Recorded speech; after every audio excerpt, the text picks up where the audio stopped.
பள்ளி செல்லா மற்றும் பள்ளி இடைநின்ற குழந்தைகளை தருமபுரி மாவட்டத்தில் கண்டறிந்து அவர்களை பள்ளியில் சேர்க்கும் பணிகளை பள்ளி மேலாண்மை குழு உறுப்பினர்கள் மேற்கொள்ள வேண்டும் என்று தருமபுரி மாவட்ட ஆட்சித்தலைவர் திருமதி கி சாந்தி கேட்டுக்கொண்டுள்ளார். அண்மையில் பள்ளி மேலாண்மை குழு உறுப்பினர்களுக்கான மாவட்ட அளவிலான மாநாடு தருமபுரி அரசு கலைக்கல்லூரியில் நடைபெற்றது. இந்நிகழ்ச்சிக்கு தலைமையேற்று பேசிய மாவட்ட ஆட்சித்தலைவர் திருமதி கி சாந்தி, ஒருங்கிணைந்த பள்ளிக்கல்வி திட்டம் மூலம் பல்வேறு திட்டங்கள் பள்ளி மாணவர்களுக்கு செயல்படுத்தப்பட்டு வருவதாகவும் இத்திட்டங்களை அனைவரும் சரியான முறையில் பயன்படுத்திக் கொண்டு வாழ்வில் முன்னேற வேண்டும் என்றும் கேட்டுக்கொண்டார். பொதுமக்களிடம் கர்ப்பப்பை வாய் புற்றுநோய் குறித்து விழிப்புணர்வை ஏற்படுத்த மாவட்ட நிர்வாகம் பல்வேறு முயற்சிகளை மேற்கொண்டு வருகிறது. இந்நிலையில் தருமபுரி அரசு மருத்துவக் கல்லூரி துணை முதல்வர் மருத்துவர் சாந்தி கர்ப்பப்பை புற்றுநோயை தடுக்கும் முறைகள் குறித்து விளக்கினார். பெண்கள் இறப்பிற்கு இரண்டாவது காரணமாக இருக்கக்கூடிய கர்ப்பப்பை வாய் புற்றுநோய் சர்வைக்கல் கேன்சர் என்பது ஒரு வகையான வைரஸ் கிருமியினால் ஏற்படுகிறது. ஹியூமன் பேப்பிலோமா வைரஸ் என்பது அதன் பெயராகும். இந்த கர்ப்பப்பை புற்றுநோய் என்பது தற்பொழுது தடுக்கக்கூடிய ஒன்றாக உள்ளது. இந்த புற்றுநோயிலிருந்து நம்மளை இரு முறைகளில் பாதுகாத்து கொள்ளலாம். சர்வைக்கல் ஸ்கிரீனிங் மூலமாகவும் இந்த ஹியூமன் பேப்பிலோமா வைரஸ்க்கான தடுப்பூசியை செலுத்திக் கொள்வது மூலமாகவும் இந்த கேன்சரிலிருந்து நம்மளை பாதுகாத்து கொள்ளலாம். இந்த வேக்சினேஷன் என்பது 9 வயதிலிருந்து 14 வயது வரை இருக்கும் பெண் குழந்தைகளுக்கு செலுத்திக் கொள்ளலாம்.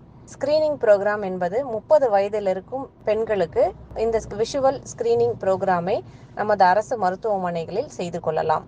தருமபுரி மாவட்டம் நல்லம்பள்ளி வட்டம் பாளையம் சுங்கச்சாவடியில் மாவட்ட நிர்வாகம் மற்றும் தேசிய நெடுஞ்சாலை ஆணையத்தின் சார்பில் வாகன ஓட்டிகளுக்கான ஒருங்கிணைந்த மருத்துவ முகாமினை மாவட்ட ஆட்சித்தலைவர் திருமதி கி சாந்தி அண்மையில் தொடங்கி வைத்தார்.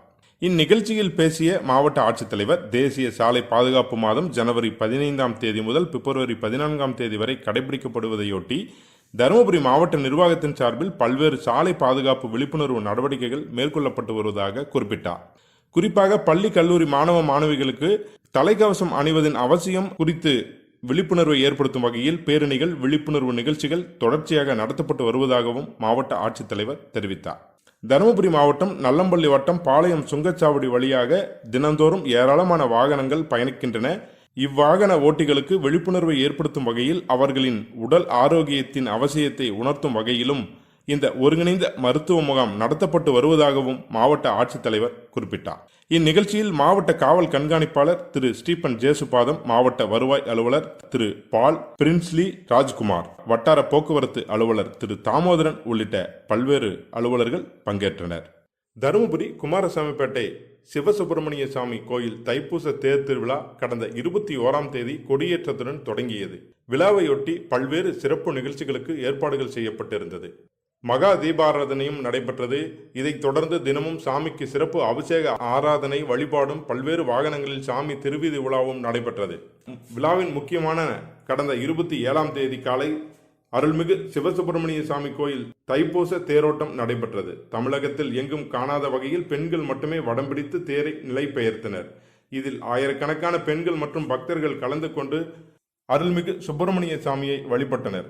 தருமபுரி மாவட்ட ஊரக வளர்ச்சி முகமை கூட்டரங்கத்தில் தமிழ் வளர்ச்சித்துறையின் சார்பில் நடைபெற்ற ஆட்சி மொழி பயிலரங்கு மற்றும் கருத்தரங்கை மாவட்ட வருவாய் அலுவலர் மருத்துவர் சே பால் பிரின்ஸ்லி ராஜ்குமார் தொடங்கி வைத்து பேசினார். தமிழ் வளர்ச்சித்துறையில் அனைத்து மாவட்டங்களிலும் ஆண்டுதோறும் ஆட்சி மொழி பயிலரங்கம், கருத்தரங்கம் நடத்தப்பட்டு வருகிறது.